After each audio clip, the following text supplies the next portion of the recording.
রান্না করতে করতে হঠাৎ বাহিরে তাকিয়ে দেখি আকাশটা একদম বদলে গিয়েছে। অনেক দিন পরে আলহামদুলিল্লাহ এমন একটা ওয়েদার পেয়েছি। আজকে খুবই মজাদার লাউ মুরগি রান্না করব।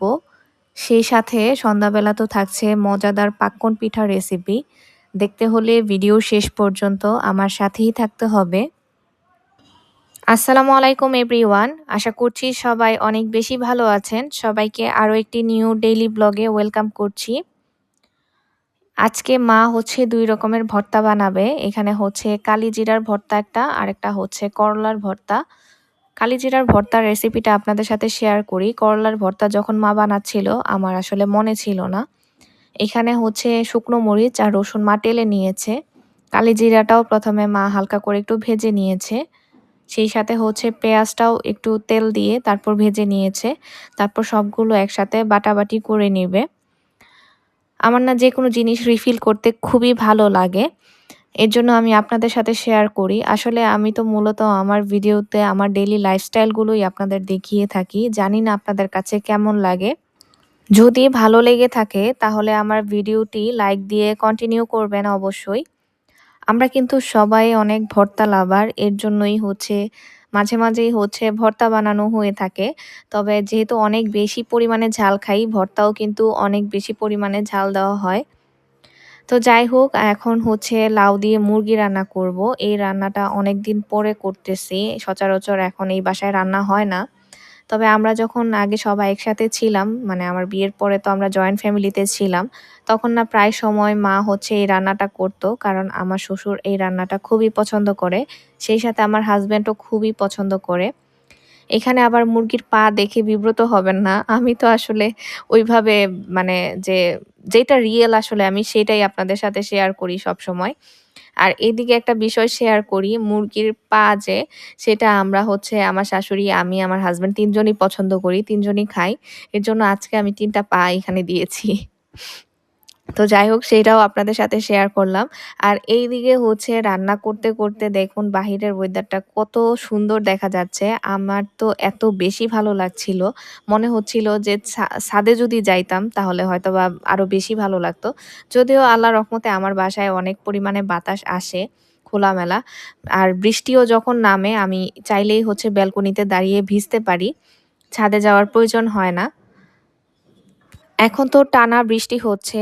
এটা বেশ কিছুদিন আগের ভিডিও। মানে যেদিন সারা বাংলাদেশে ১ম বৃষ্টি হয়ে থাকে সেই দিনের ভিডিও।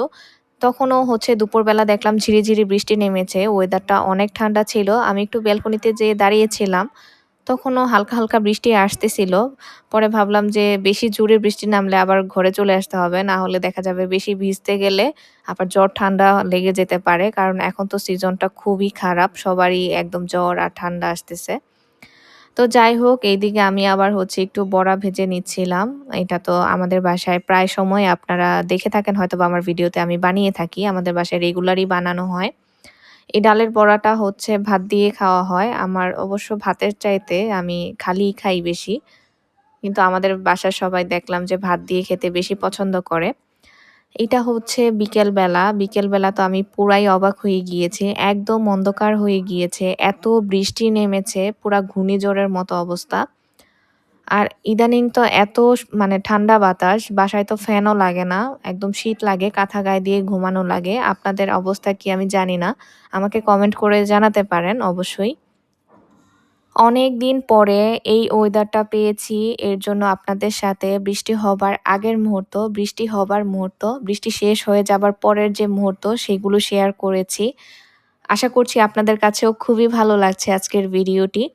এখন আপনাদের সাথে আমি পাক্কন পিঠার রেসিপি শেয়ার করব। সন্ধ্যার দিকে মা এই পিঠাটা বানাচ্ছিল। এটা আমার খুবই পছন্দের একটা পিঠা। যারা কুমিল্লার বাসিন্দা তারা হয়তোবা এই পিঠার নাম শুনে থাকবেন। এটা কিন্তু খেতে ভীষণ মজা হয়। মা ১ম এ চালের গুঁড়ার সাথে মাসকলাইয়ের ডাল কিছুটা এড করেছে। সাথে বুটের ডাল সিদ্ধ করে আমি সেটাকে ডাল ঘুটনি দিয়ে ঘুটে রেখেছিলাম। সেটাতে এই চালের গুঁড়াটা মা দিয়ে দিল। এটা ঢেকে কিছুক্ষণ সিদ্ধ করে নিবে।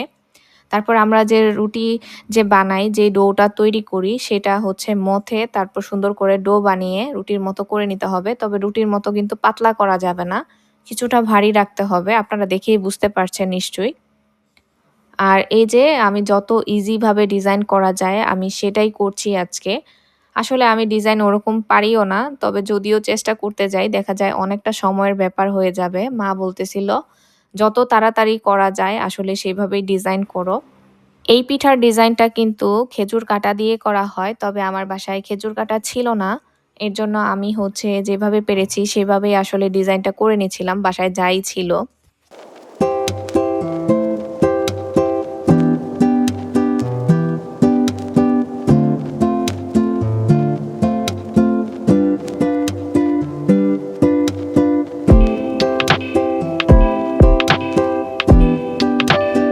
আর এইদিকে আমার ছেলের অবস্থা দেখুন, সে সবসময় এই কাজটাই করে। পিঠা বানাতে বসলে তারও লাগবে, সেও পিঠা বানাবে। তো যাই হোক ওকেও মা দিয়ে রেখেছে। ও কিছুক্ষণ পিঠা বানাচ্ছে।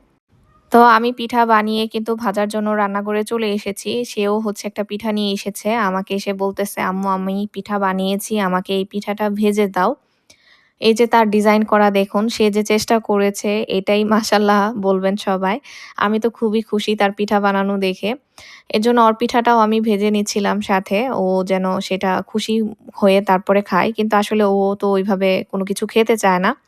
একটু খেয়েছে এরপরে সে ফেলেই দিয়েছে। সেটাও শেষ করে নাই সে। যাই হোক এই পিঠাগুলো কিন্তু একটু মচমচো করেই ভেজে নিতে হবে। সাথে আমি এখানে হচ্ছে শিরা করে রেখেছিলাম। এই শিরাতে হচ্ছে পিঠাগুলো দিয়ে দিতে হবে। শিরাতে বেশিক্ষণ পিঠা রাখার দরকার নাই। জাস্ট শিরাগুলো যখন একটু উল্টিয়ে পাল্টিয়ে যখন শিরাতে চোবানোর পরে পিঠাগুলো ভিজে যাবে তখনই আপনারা হচ্ছে নিয়ে নিতে পারেন।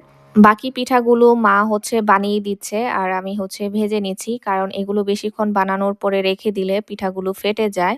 তো যাই হোক কথা বলতে একদমই ভিডিও শেষ পর্যায়ে চলে এসেছি। আজকের ভিডিওটি আপনাদের কাছে কেমন লেগেছে কমেন্ট করে অবশ্যই জানাবেন। আমাদের জন্য দোয়া করবেন। দেখা হবে অন্য আরেকটি ভিডিওতে। আল্লাহ হাফেজ।